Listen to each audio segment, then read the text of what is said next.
Hey folks, it's Frithgar here, how you doing?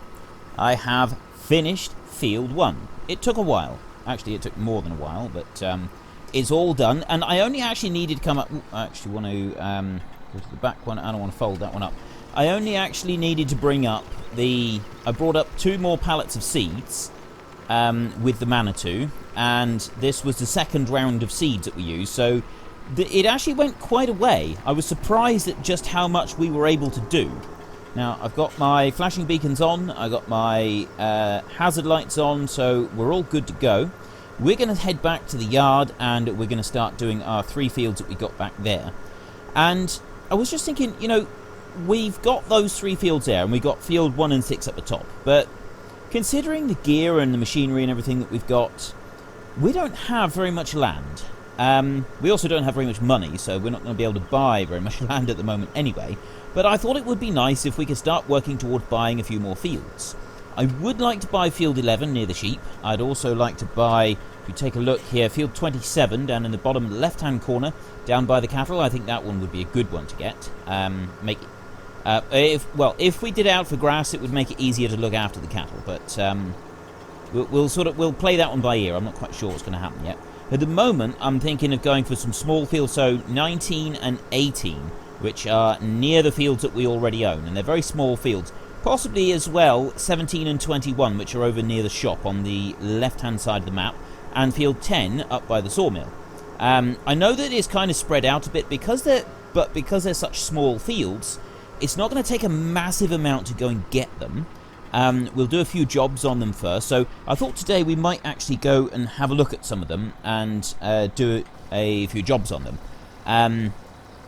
Now, obviously, this end of the week, we need to focus on bigger machinery, but we've got to build up to the big machinery. Now, and we'll keep doing that through the course of our series, so as time goes on, we'll get more and more land, and we'll build up bigger and bigger machinery, and when we eventually leave this map and move on, we'll take everything with us. Well, not necessarily the machines, but the money at least, so that we can sort of carry on where we've left off. So by the time FS19 comes out, our series at the beginning of the week here, we should be dealing with massive, great big machinery and big fields, that sort of thing. It'll be awesome. So that's what we're gearing towards. We've already got some big machinery. We just kind of need land to go with it. But I thought a few small fields might not hurt. We could do field 8, I suppose. This one right here. Remember on the time lapse, I've got this one absolutely covered with trees. There's 800 some odd trees in there, close to 1,000 of them all together. We won't be doing that on this series though. I think trying to cut down 850 trees all in one go is a little bit too much for Let's Play. That's definitely time-lapse material, that is. So as we finish driving back down, I asked you last week what you would like me to use when we come to do the forestry. Now, someone pointed out that the answer to the question was we should be doing silage, so why am I asking the next question about forestry? It seems like I must have just wanted it to be forestry anyway. When I asked you which job we're going to do next, whether it's the poplars, the forestry, or the silage, I wasn't saying that we won't be doing the other jobs at all. I was saying which one do you want me to do next. I am going to be doing all 3 of those jobs. We're going to be doing the poplars, we're going to be doing the forestry, and we're going to be doing the silage. We will do all of them. And in order to do all of them, I need to sort of know what you would like done with various different things. Now then, this back one doesn't seem to have any kind of cover to put over it, so we just got to load it like that, which is... it's not ideal, really. And we'll do the same with the foot. We are almost out of fertilizer. We've hardly got any. We'll just fill up here. So yes, my question I asked you last week was when we come to do a bit of forestry, I did mention that we maybe would consider doing the forestry while we wait for the corn to ripen in the fields. I've had to think about that. I don't think that we will. I think we will get the silage out of the way first, and we're going to do a few other sort of small odd jobs while we wait for it all to grow. But anyway, our question that we asked last week was which forestry placeable would you like me to use when we come to do our forestry over on the eastern side of the map. Just set up here a minute. Did you want me to use the Jen's wood chipper Well, it's not wood chipper. It's the gen's placeable, where you put in whole trees. Now, hang on. Ooh, whoa. Hang on a minute. I was told that I'm supposed to, when I'm running this, I'm supposed to have this front tank down on the ground. And so let's lower that one down. There we go. It's supposed to be down on the ground and rest on the wheels to do it. Press H. Right, the hired help can carry on and do that. There we go. So now the tank is down on the ground. It does still go at 4 meters because that tank is really meant to go with the other stuff and not with this set. And all of that is set on 4 meters. So the tank is set on a field width of 4 meters. And so that's why we're getting that bit of overlap. There's not a lot that we can do about that. So the question that I asked you was, which of these placeables did you want me to get? Did you want me to get this Heisemat heating plant or this Gens HE700?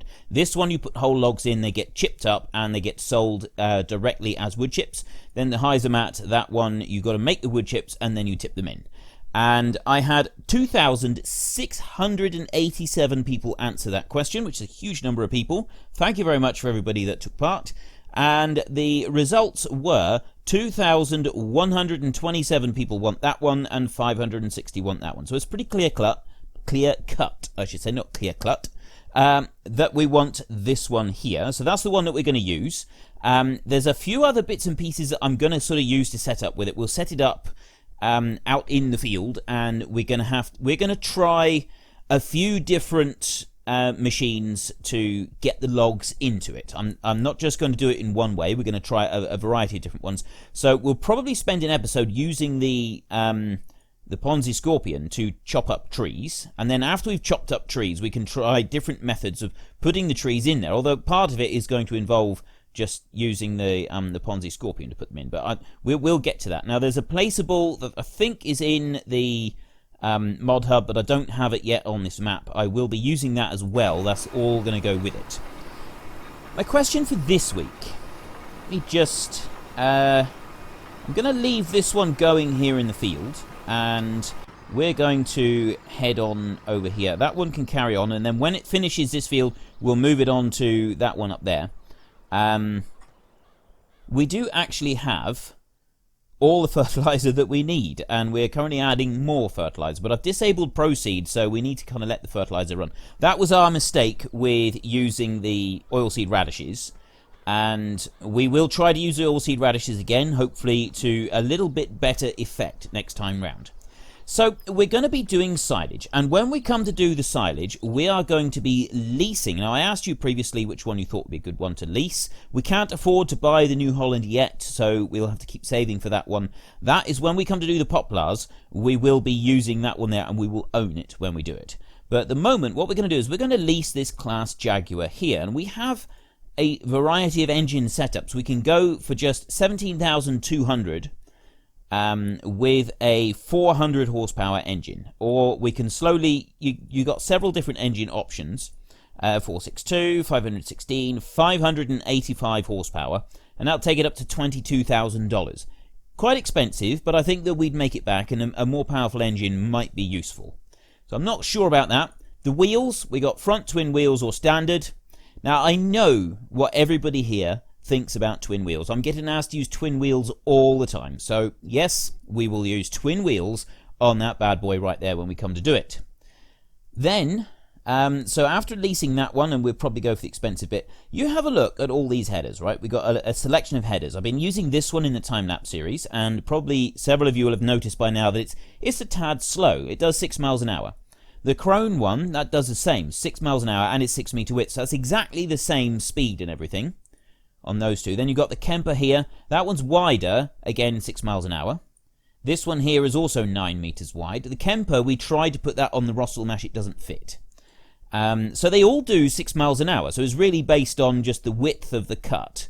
That one there, again, is 6, and that's a 10.5 meters. That's a monster. This one, however, on the Class Jaguar, is 7.5 meters wide, so it's sort of between these. However, it does 8 miles an hour. So it's an altogether faster header, which is quite good. It's quite fortunate that we're going to be using that one. So that's a $32,000. We're going to need to lease that one at $2,560. So I'm hoping that that is actually accurate. But either way, we've not got a huge amount of land to do. We've got the 3 fields around here. Yeah, I've been talking about that for long enough. When we come to do our harvest, we've got a few options to use. We've got this truck over here. Now, this truck is an agricultural truck. And I know from seeing things in real life, this one's got a PTO on it. We've used the PTO. But you can actually have trucks that are used in the fields as a regular tractor. They put balers and all sorts on the trucks, and they handle them just fine. And farmers are starting, especially in Europe. I don't know about the US and other countries, but I do know that in Europe, it is starting to be done in different places where they use a lorry or a truck instead of a tractor, because tractors are speed limited. They're limited to certain speeds on the road. They have gearboxes that are set to a certain size. They can't go any faster.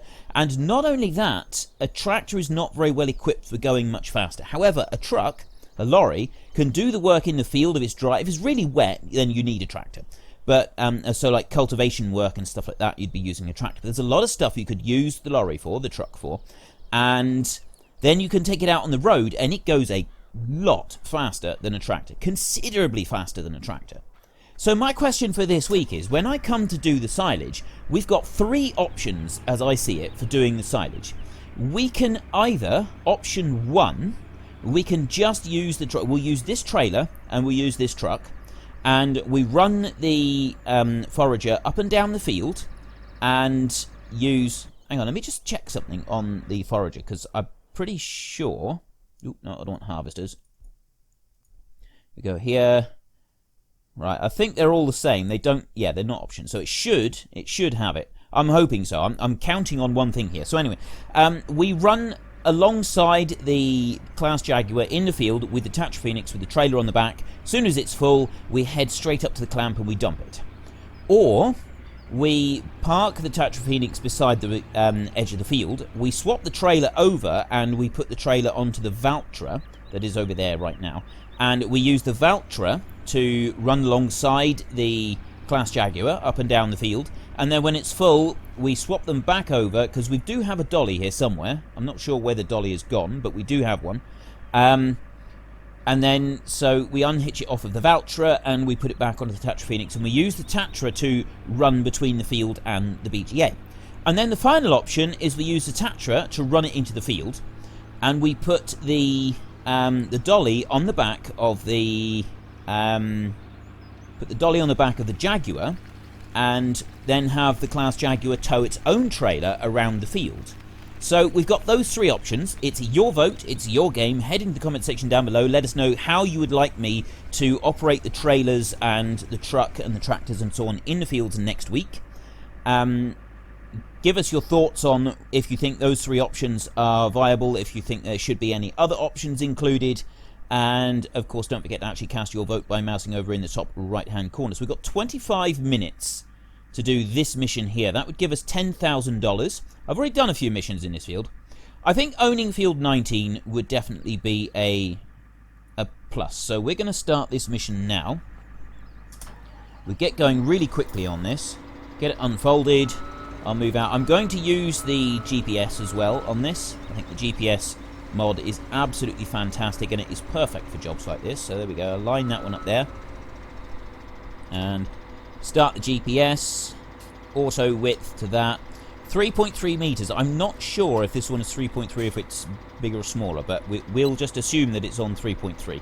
I'm going to leave the lines on this time, and we will...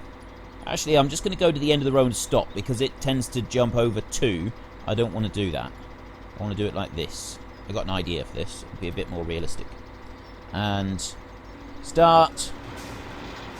Go. That's it. It's going. So we're harvesting potatoes. We ought to be able to do this in 15 minutes. I probably won't show you all of it. I've got still stuff to talk about. So the Class Jaguar running up and down the field. We could run alongside it with the Tatra Phoenix, and those of you who've been watching the time-lapse series know that that is how I was doing. Obviously I don't have a Tatra Phoenix. I've got a different truck on there. It's a very overly stereotypical Americanized truck, I feel. However, yes, it did seem to be a little bit sort of over stereotypical, you know, with the massive, great big the paint job and the eagle on it and all the other paint jobs and everything that it's got.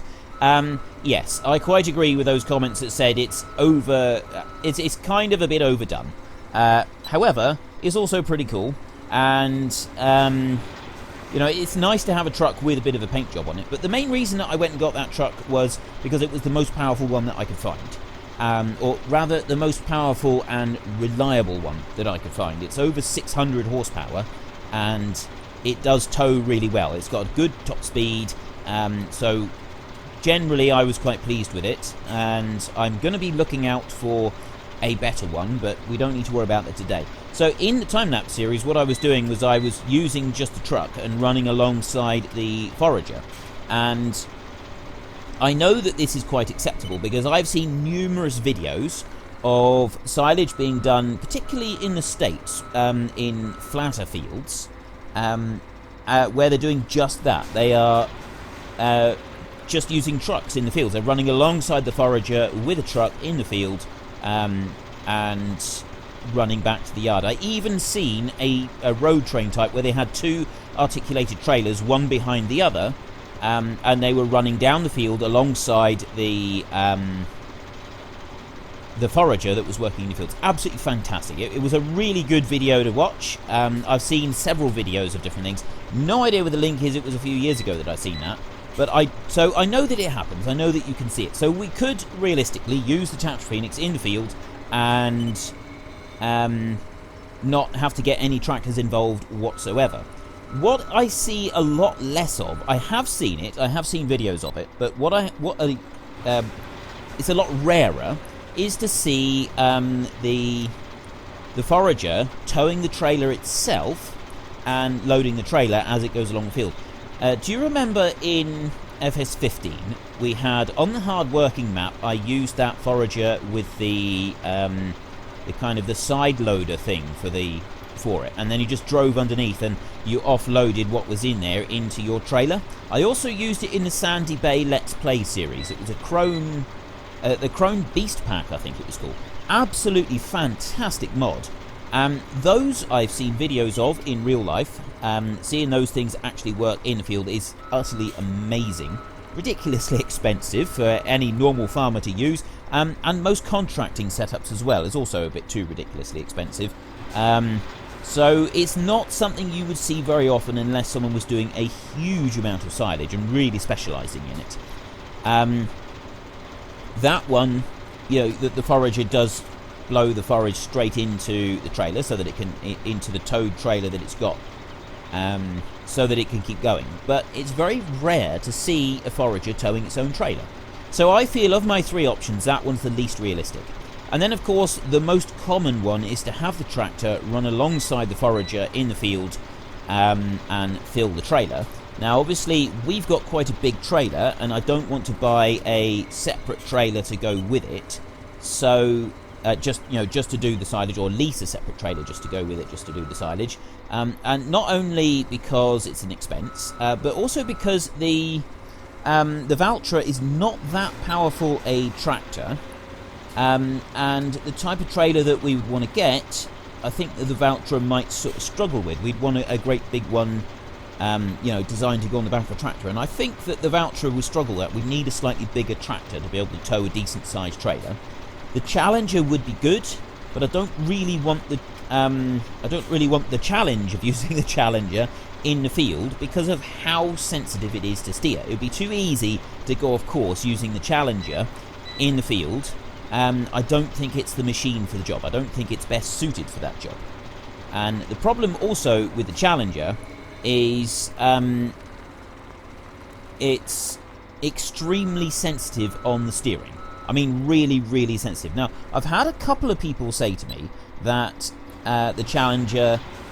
Some people say that the Challenger's not oversensitive in real life, and then other people have said, yes, it does handle like that in real life. You get into that one compared to another tractor. It's a lot more sensitive on steering. So different people find it behaves in different ways, and it's sort of... Yeah, it's difficult for me to compare because I've never driven a tracked tractor in real life. I don't know what it's like in handling and so on. The only tracked machines that I've driven in real life are excavators, the 360-degree excavators. I've driven various different sizes, from mini digger up to 20-ton machines, But, those things don't go... They're not known for speed, really. An excavator is not known for the speed at which it can travel across the ground. It's mostly known for digging big holes. And so I've got nothing to compare it to on real-life experiences. So I'm going purely on what everybody else has told me here. And so I'm guessing that you obviously the Challengers and those types of tractors, there are a few different sorts around. Some of them are a lot more sensitive on steering to a regular tractor. Others fairly similar in handling and so on. But yeah, generally speaking, I don't think that a tracked machine like that is the best one for pulling the trailer alongside the silage. I think due to the handling on this one, due to it being so sensitive, I think that it could end up in something going horribly wrong, and I don't really want to risk that. We're going to be leasing a very expensive forager, and I don't want to risk driving into it. Now what I'm going to do is I'm going to finish doing this field here. Oops, back up a little bit. I'll finish doing this field here, and we can think about either doing another mission here or rushing off to another field. We got the voucher has finished doing its job over there, so we'll put that one going in the next field as well. But we need to finish this mission first. If I try to leave this one partway through, it will say mission incomplete, which is unacceptable. I've nearly finished the field. I made a slight alteration on the auto... on the GPS mod, not auto, it's auto nothing. On the GPS mod, I made a slight alteration, and I've set the width on this one to 3.5 meters, rather than it set itself to 3.3. I'm not sure what the width of this is. We'll have a look as soon as the mission is finished. We'll see what the actual width of the machine is. But 3.5 seems to be covering all of the field. Or covering as much width as we need, and it's going a little bit quicker. We've got one little tiny strip left up down through the field just over there, but that's because of when I adjusted it. And we'll go back to that if we don't complete the mission by doing this bit here. I think that we'll probably complete it here without needing to worry about it. But if you have a look now, it's filling the width almost completely perfectly. It does go a little bit wider, but that's the thing. You set the width of the machine, and it does oftentimes work a little bit wider than the actual width of the machine. It's just the way that the game works. It's just the mechanics of the game. The thing really does dance around when you see it moving. I'm fairly certain that in real life it wouldn't dance about quite this much. Maybe a bit, but not quite this much. I really thought it was going to complete then. I genuinely thought that it was actually going to complete the mission then. So let's just spin round, get this last little bit. Yes, I know I've just driven all over the crop there. Not very good. I'm trying to do this backwards, and it doesn't work quite so well. Lower that down, start, and that's all I needed to do. Was just lower it down. Oh, that's brilliant. Right, so we got $13,813. That puts us up to $18,800. It's not a great deal of money. We could definitely do with a bit more money than that. We need to have probably, I would say, $30,000 available so that we can start doing our silage. Be better if we had a bit more than that, I think.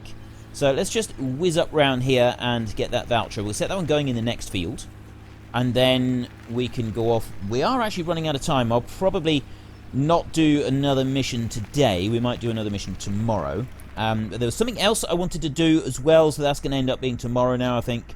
But what I would like to know from you is take a look at the map on your own versions of the game, or online, wherever it might be, but take a look at the map and give me some suggestions about which fields you think that I should be going for next. I'm looking at buying field 19 down there, which is a little tiny field, and I'm also thinking of buying field 18, which is also a little tiny field. But I mean, which ones do you want to see me getting? Which ones do you want me to see me going for? I'm going to get 19, and we'll go for 18, which is over here. So yeah, we're going to go for that one there, 19, and we're going to go for 18 as well. And we've got these. I was thinking maybe that one up there, you got to go up round the road up to the top that's above the railway there to get to it. And then that one there would sort of give us this slice up through here, really. And being close to the sheep, it would be quite handy, especially if we expand the sheep a little bit more. Anyway, I'm not sure about that just yet. We'll have to wait and see. In here, we've got 40,000 litres of beans, and at the moment, Gomez Ridge Acres are offering 15.64, and it's still rising. So we're going to get a good price there. We're going to go and sell those that's one of the first things that we're going to do in tomorrow's episode. We are running out of time now. My alarm has just gone off to say that we need to be wrapping things up. So, yeah, we will do that. We will go sell those beans. That's going to get us, it's going to be a good $60,000, that is. That's going to more than cover the expenses of doing the silage. And then when we come to sell the silage, we should be able to get a load more money. We've got a telehandler. Now, a telehandler is all great and good and all, but I have found in the time-lapse series that using the JCB, this thing is a beast. It's a monster of a wheel loader. It's fantastic. There are a few others that are available as well. We've got a New Holland one as a mod. We've got the Case Construction one. This is a huge thing. I don't know how big this one is, but I think it's a fair size. And then we got the Leaper, the small Leaper one. It might be worth leasing one of those just to do the silage and then to sell it afterwards. So rather than just using a tractor with a leveling blade and doing it that way, I think it might be preferable to do it like that, to lease one, than it would be to use the conveyors and everything. Because with those, what I've also found is using this one here, this lizard silage fork. That's a fantastic one. It's absolutely brilliant, right? It unfolds, it holds 10,000 litres of chaff or silage. It's absolutely brilliant. It's perfect. And then when it comes to selling the stuff as well, that's also really good. It's a fantastic fork, so it might be worth us leasing that. That is going to be a good $30,000-$40,000 worth of stuff that we're going to be leasing. And, you know, is it worth... Do we want to spend that much money on our leasing? It's $30,000 or $40,000. Are we going to earn that back in silage sales? That's the problem. I think that we will. I think there's a very good chance we will. The price of silage right now is $320 or $370 at the barn.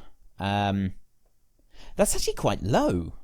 On my time-lapse series, I was looking at $500 for silage at the McLean plant. And yeah, it was around the $500 mark, and we've got it on the same settings on both these maps. They're both on normal settings. You know, I have no idea. So we've got field 8 up here, and I want to bring the map up there. So there's field 8 right there. I've done that one with the trees on the time-lapse. That might be worth getting. I don't really want to go for field 7 just yet. It's quite expensive. I don't think that we can afford it. Yeah, so we'll leave that one. It's up here that I mean, we've got conveyor belts here at the clamp. We just need to get 2 more belts up there to sort of load it up and everything. So it is a possibility that we could use conveyor belts again, and use the blade that we've got to push the silage up onto the conveyor belts, and then we don't have to worry about moving them too much. We come belting along the road over here to field 10. There's another one that I want to consider here. Consider purchasing this one. I mean, yes, it's... I'm more reluctant to buy this one because it's so far away. It's a lot further away than some of the other fields that we're looking at. And also, the gear that we've got, that Amazon drill, the 15-metre direct drill, 3 passes in that field to be completely done. It's hardly worth the time and the effort to come all the way out here just to do it. Ooh, John Deere. 5 minutes. I don't think we got time. And $46,000. I really don't think it's worth buying that tiny little field unless we were going to like plant a load of trees there. But I'm not really wanting to plant a load of trees on this map because we've done tree planting elsewhere, and we're going to be using the tree planters to do the poplars. So we'll leave that field. And it's these up here that I was also considering. We could get these 2 here. Now, having the 2 of them close together would certainly be more worth it. It's just whether we go for these smaller ones or go for the bigger ones across the road. So yeah, that's today's topic of conversation. Is head in the comment section down below and have a chat about which fields you think I should get and why. Should we go for these several of these small fields like I'm thinking of, or just like field 19 close to the farm so that we've sort of got that little group there, and then start saving up for a bigger field. And of course then we've got a question of the week this week is, how do you want me to do the silage? Do you want me to use the Tatra Phoenix on the trailer at all times, run alongside the forager with the Tatra Phoenix, with the truck that we've got, and then take it straight back to the McLean biogas plant. There's no hitching and unhitching the trailers. It's nice and simple and straightforward. Or do you want me to use the tractor in the field? We use the Valtra in the field. We'll bring the trailer to the field. The tractor will unhitch the trailer there, and we'll put it onto the Valtra that will have the dolly on it, and that one will tow the trailer up and down beside the forager.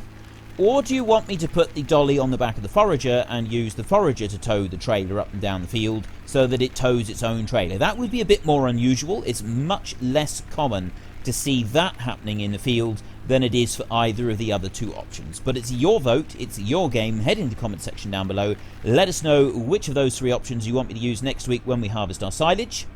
And of course, don't forget to actually cast your vote by mousing over in the top right hand corner. Now, tomorrow we will sell our beans, see how much money we get for them. We got to finish planting our corn up there. We may do another couple of missions in one of the small fields. Not quite sure yet. We'll see how things pan out. If you've enjoyed this episode, please head down below and give us a like. And if you really enjoyed it, please tell your friends all about me. Get them to come and watch as well. That would be awesome. But until next time, thank you very much for watching. This is Frithgar. Goodbye, and see you later.